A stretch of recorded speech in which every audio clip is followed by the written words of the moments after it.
We are living in a world that is constantly changing and full of challenges, an era where we are all battling for an uncertain future. This era is filled with competition. Each day feels like being in a battlefield, where everyone hopes to predict the future and gain a competitive advantage.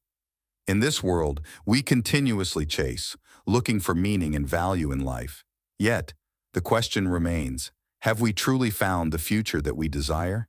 Is this the life that we are fighting for? Each day we make decisions, plan our lives, but do we really have control over our lives? Or are we being pulled along, constantly pursuing and forgetting the importance of premeditation?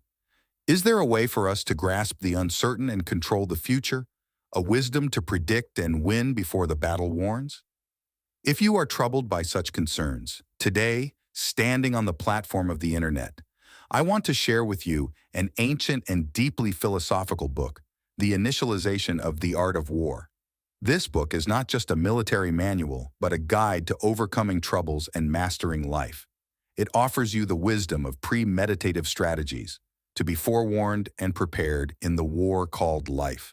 For this, I invite you to delve together into the initialization of the art of war, to open that door of the unknown, to unfold the profound wisdom in life. Let our minds embark on this journey of premeditation, traversing 1,000 years of truth and wisdom, predicting the unknown together, achieving victory before the battle. As long as you bravely take this step, you are already on the path to success, worthy of your inner self, worthy of your life. Together, let's unveil the deepest mystery of life, making our life an undying song of no regrets. The Initial Estimations is the opening of the 13 chapters of The Art of War by Sun Tzu, serving as a general guideline for the entire book. Number 1. Prudence is a form of great wisdom. No matter what people do, a change of prudence is always a prerequisite to success. This is also the case when it comes to handling interpersonal relationships. Prudence in action is a necessary rule for success in our endeavors and an indispensable personality trait in life. War is of vital importance to the nation. It is a matter of life and death, survival or ruin. Hence, it must not be neglected. Warfare is a significant affair of a state. It's a matter of life and death, the road to survival or ruin. Thus, it must be thoroughly examined and analyzed. The Initial Estimations underscores the mindset toward warfare, embodied in the Chinese character for prudence. It is Sun Wu's ideology of prudence and valuing warfare. The battlefield is a cruel and calm place. Reckless actions and underestimations will only give your enemy opportunities. Rushed decisions can lead to failure due to insufficient consideration. Therefore, before making a decision, one should think and rethink to avoid negligence and to ensure the maximum rate of success. The same principle applies in life. When we are doing a piece of work or making a transaction, we shouldn't make decisions hastily. In other words, we should not undertake to work blindly before fully understanding the situation. No matter under what circumstances, we should cultivate an attitude of not making hasty decisions before understanding the situation. Life is like a battlefield. We should treat every matter seriously. Only by doing so, we can make fewer mistakes in our life and work, and step by step get things done well. Prudence is a form of great wisdom, and it is also a required course for those who want to achieve great things. Prudence can prevent failures. But we must also recognize that being prudent does not mean lack of confidence or inferiority. They are utterly different. Being prudent refers to thoughtful considerations, anticipation of difficulties, and potential failures in advance. It is to actively find ways to overcome difficulties, avoid failures caused by recklessness and carelessness. In contrast, fearing failure refers to thinking from a negative perspective about difficulties and potential failures, resulting in increasing fear and tendency to evade and retreat. This is not necessary prudence, but a mentality fearing failure. Therefore, the fundamental difference between being prudent and fearing failure lies in whether one is confident or inferior and whether one possesses a positive or negative mentality. Number 2. gain the hearts of the people, and gain the world. In a team, when people's hearts are united, the career is bound to flourish. In a team, if people's hearts are scattered and turned away, the business is bound to fail. The principle of those who gain the hearts of the people gain the world is applicable everywhere. People are emotional. They can consider others and are good at considering others. This will immediately make the other party aware of your righteousness and friendship, knowing that you will never lose out if you work with them, and they will follow you sincerely. The Tao is the commandment of the people to agree with the superior, so they can die with him, they can live with him, and they are not afraid of danger. The Tao refers to political policies that can make the people and the monarch of one heart and one virtue. It can make the people willing to live and die with the monarch without fear of any danger. Here, the Tao brought up by Sun Wu is the most fundamental and most important factor in making the superiors and subordinates desire the same thing. In this article, Sun Wu mentioned, "from the five things," referring to the analysis and research of the possibility of winning or losing in war from the aspects of Tao, sky, natural timing and social timing, ground, geographical situation and transportation advantages and disadvantages, general, choice of generals, and law, military organization, establishment, and national legal system. Tao is listed first. This shows the importance of the Tao in governing the country, the people, the army, and the industry, and also explains the significance of a competent commander and leader's emphasis on Tao. On the eve of battle, we need to understand these situations, analyze and compare them, see what is beneficial and what is harmful, and then determine the method of warfare.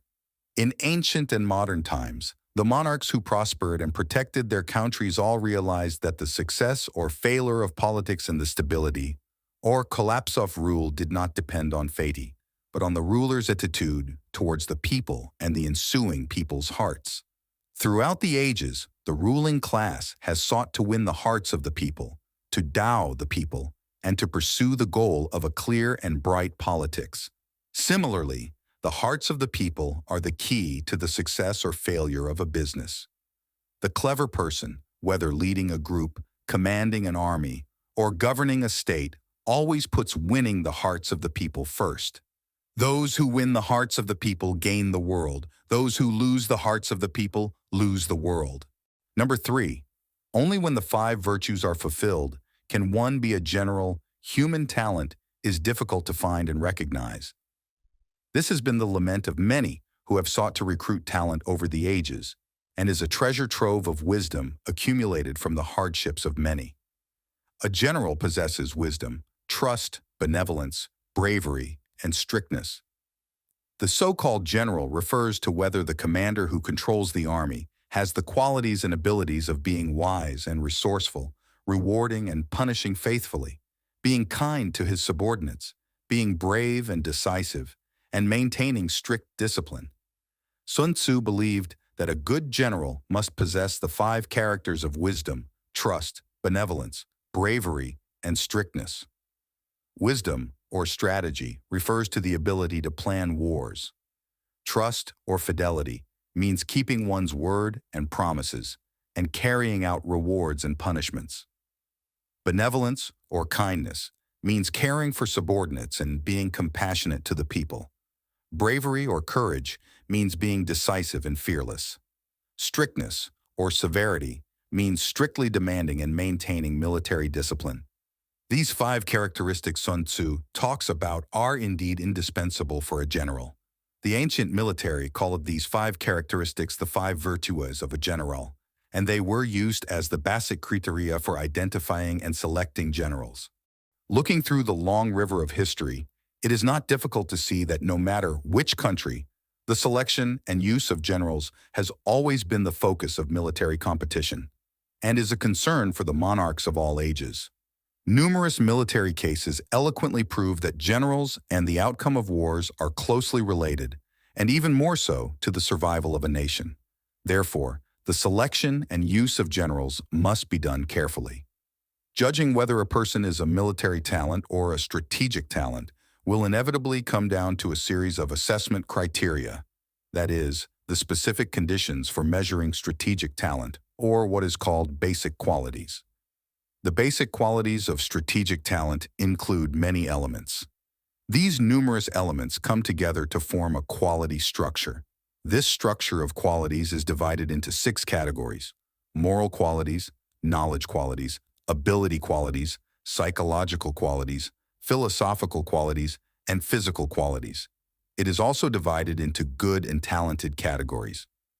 Quality is an abstract thing. Quality structure is a dynamic structure, and quality structure manifest as human behavior.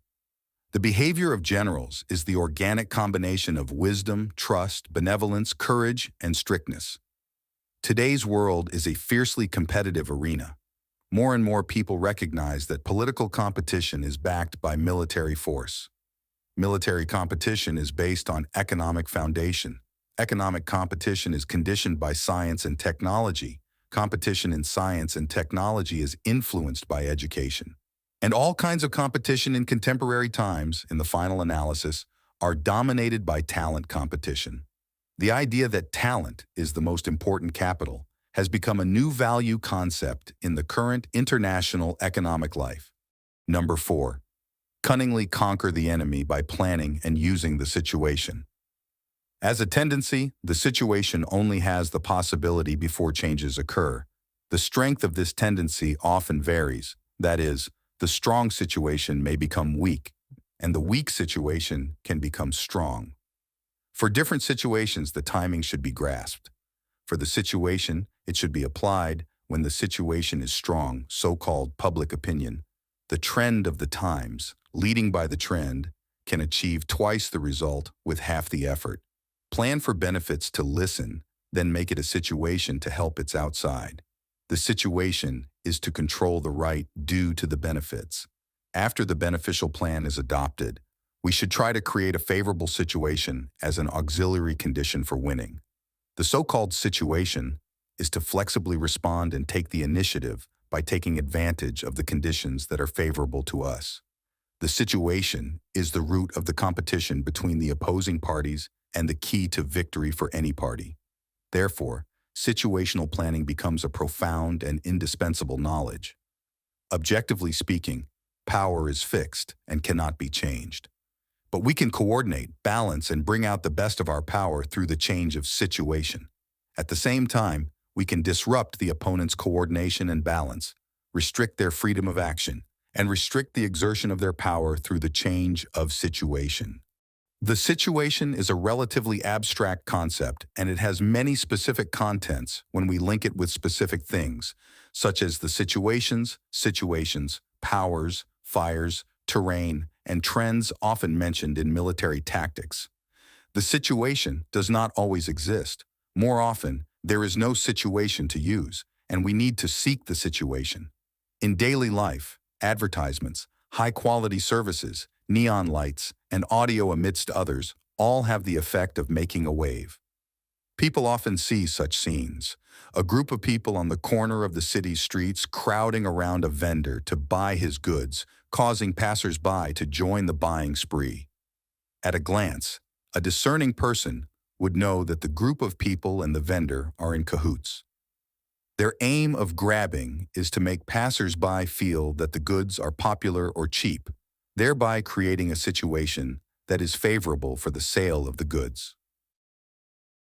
Sometimes, some businessmen monopolize the supply of certain goods by hoarding and selling at high prices, which is also a favor-seeking situation.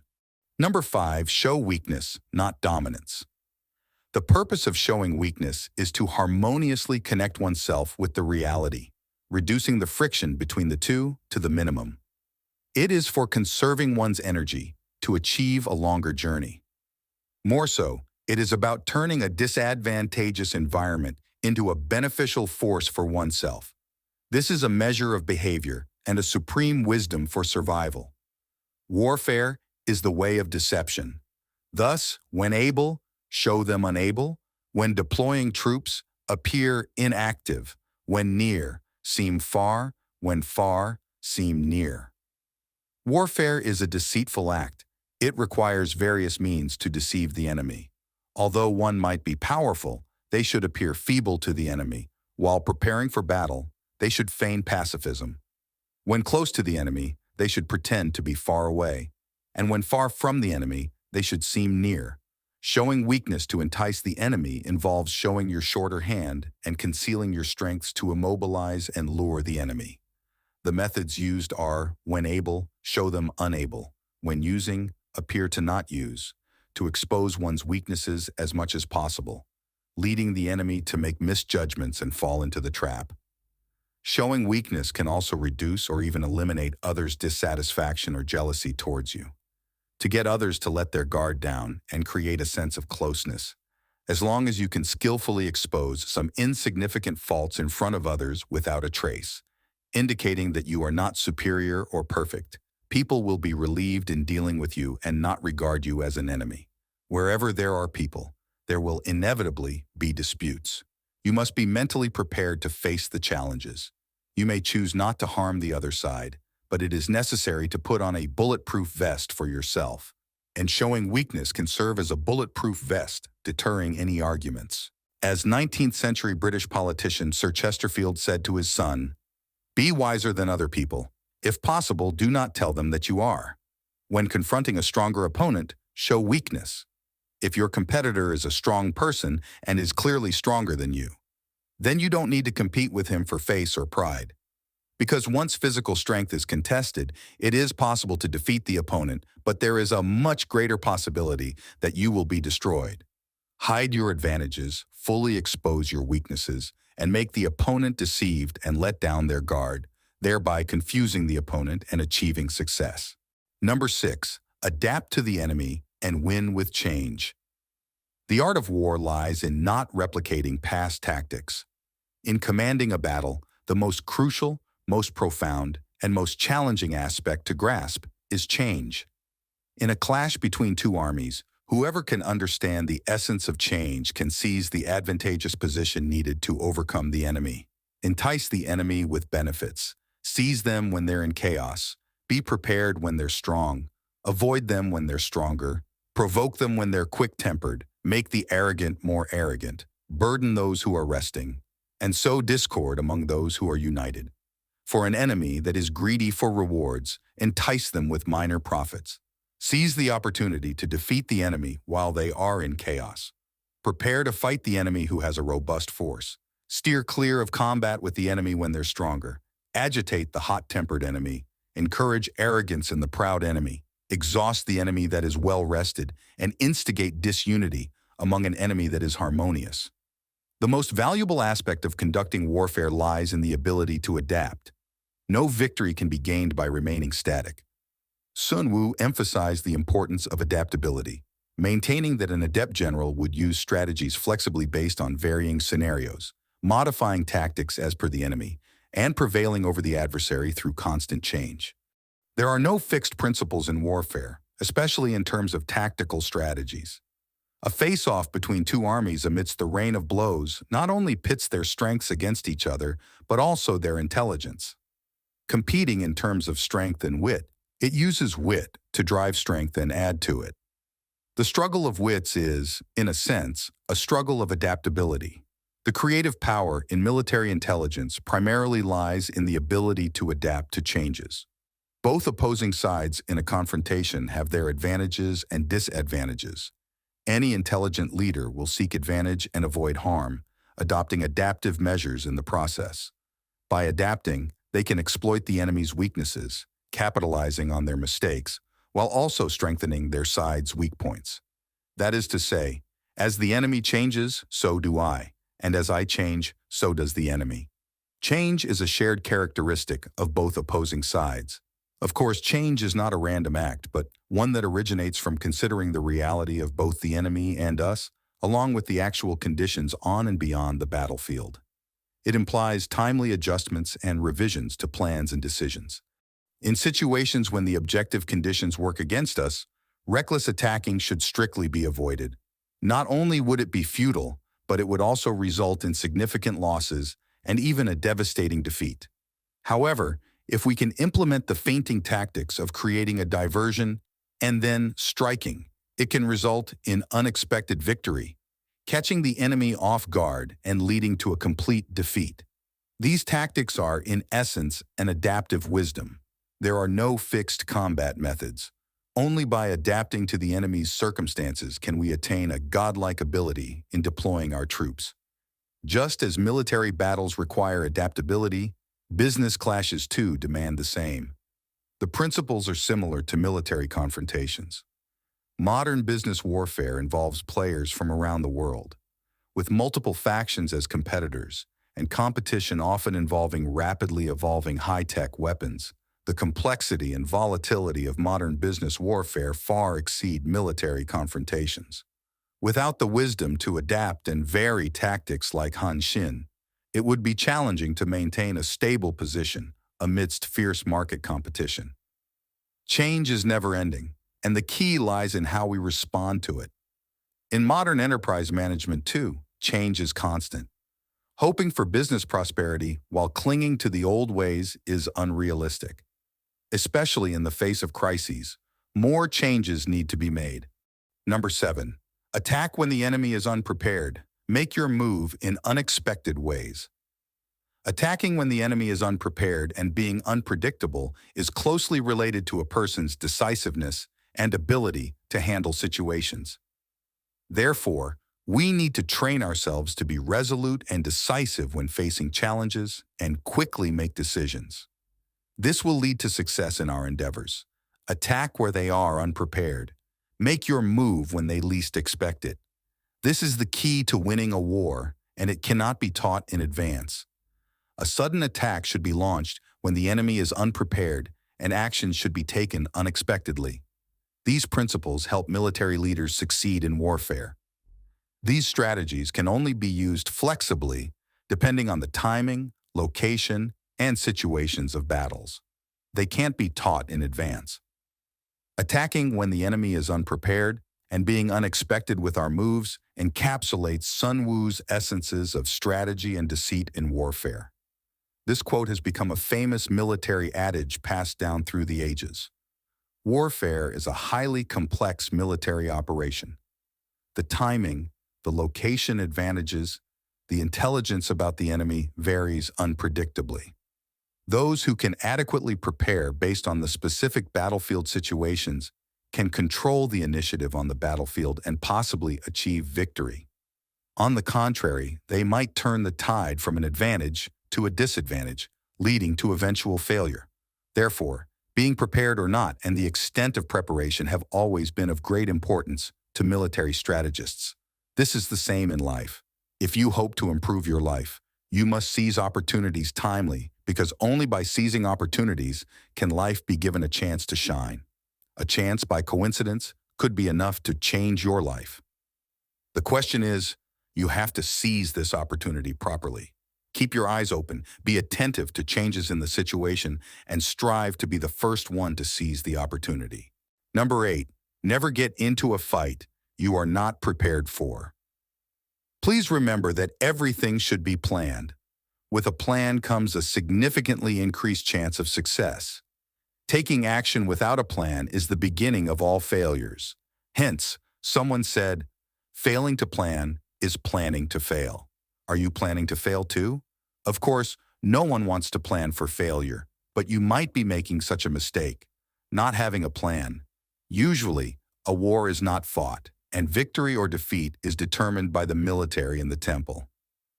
Those who plan more and meticulously will win more than the enemy and have a greater chance of winning in the war.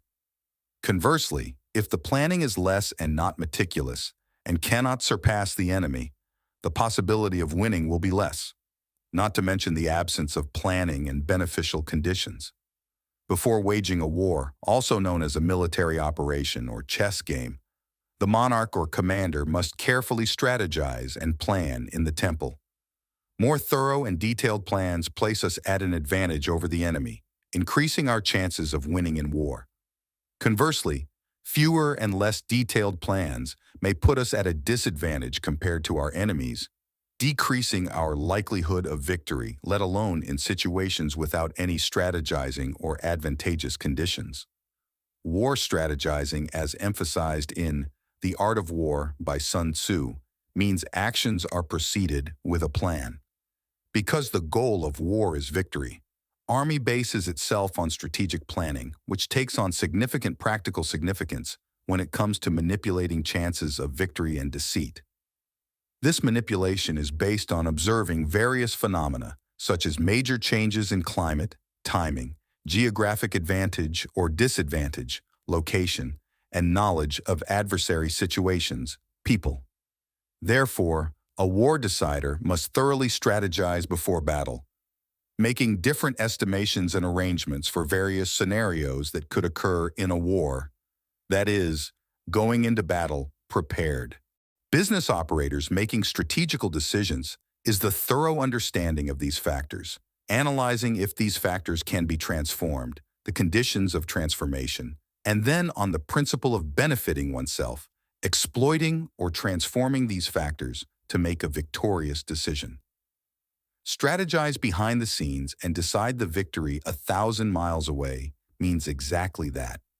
In a competitive market, as a business operator, one should estimate the possible scenarios, favorable or not, all should be considered, and several different countermeasures should be proposed accordingly so as to remain proactive at all times. A good decider is not one who is 100% sure of something before making a decision. Making decisions always involves a certain level of risk. If you wait until everything is clear to make a decision, it is not really a decision. Everyone can make such decisions. You have to know that when the conditions are fully met, the best opportunity often vanishes. Constantly striving for perfection will make you miss a good opportunity. The ancients said, calculations above 60% are more, calculations below 60% are less. Therefore, if you are more than 60% sure, you should be bold in making decisions, and you should have confidence in taking action. In a sense, the size of risk and benefit are directly proportional. Larger risk, successful, larger benefit. Benefit is the compensation for people taking risks. Decisions without any risk can't be considered as excellent, effective decisions. Of course, reckless adventure without any calculation is not advocated. Planning is a guarantee of success, a necessary condition for success. If you are planning while walking, the effect has already been discounted. The reason for successful people's success is that what they want to do becomes a habit. Therefore, their achievements always exceed others. To succeed, you need to set a plan in advance. If you don't know how to plan in advance, then blind actions will only bring failures and losses. Success requires planning, arrangement, and a certain procedure. The procedure for doing things is usually desire, plan, action, force, effect. Without ambition, there will be no intention to transcend time and space. Without the intention to transcend time and space, there will be no incomparable plan. Without an incomparable plan, there won't be determined, resolute action and force. Without determined, resolute action and force, it is hard to achieve great effectives. From ancient times to the present, both big and small matters are like this. So it is said that a plan is the father of action, and action is the mother of success. This is the content I wanted to share today. If you are interested in this topic, I look forward to your comments in the section below. Also, if you like this video, remember to subscribe to my YouTube channel, give it a thumbs up, and share it with your friends. Let's explore life together and have foreknowledge of our lives and victories before any battles.